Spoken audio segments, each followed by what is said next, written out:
Der Drake ist ja bald in der Schweiz. Und ich weiss, ich bin der Letzte, der dazu eigentlich etwas sagen sollte, weil A, bin ich nicht so in dieser Musikwelt drin. B, ich bin noch nie an einem Konzert gewesen.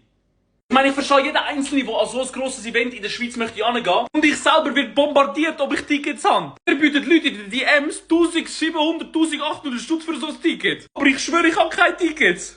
Und zu diesem Thema möchte ich kurz einfach so etwas sagen. Und ich möchte kurz meine Reichweite dafür nutzen. Ich habe extrem viele DMs bekommen von extrem vielen jungen Leuten, die mir ein Ticket würden abkaufen, wenn ich eins hätte. Ich wäre ja Influencer und ich bekomme sowieso Tickets über für das. Wenn sie nicht eins von mir bekommen, gehen sie einfach zum nächstbesten, der schreibt, ey, ich habe Tickets. Machen wir bitte einfach einfallen, passt extrem damit auf. Ihr schickt Geld an eine ganz fremde Person. Ich weiss, es klingt jetzt ein bisschen dumm, aber macht irgendwie einen Vertrag ab oder schaut, dass ihr irgendwie irgendetwas habt, das euch irgendwie dabei absichert. Ich weiss, jetzt kommt der absolute Schweizer in mir raus. Aber auch zu diesem Thema habe ich extrem viele DMs bekommen, dass Leute etliche von Hunderte von Franken diesen Personen geschickt haben und nie ein Ticket bekommen haben und plötzlich sich nicht mehr melden. Wie gesagt, ich verstehe das absolut, dass so viele von euch so ein riesiges Konzert gehen wollen. Und soweit ich weiss, sind Tickets innerhalb von 5, 6 Sekunden ausverkauft gewesen. Und ich weiss auch logischerweise, dass 1, 2 von euch Nasen da sich halt 8, 9 Tickets kaufen, dann statt 1 oder 2. Das ist ja völlig normal, das ist ja nichts Neues. Wenn ihr jemanden habt, der euch das wirklich verkaufen würde, aber dann irgendwie so sketchy Seiten von euch will oder irgendwie irgendwelche Wallets schickt, die euch so selber sagen,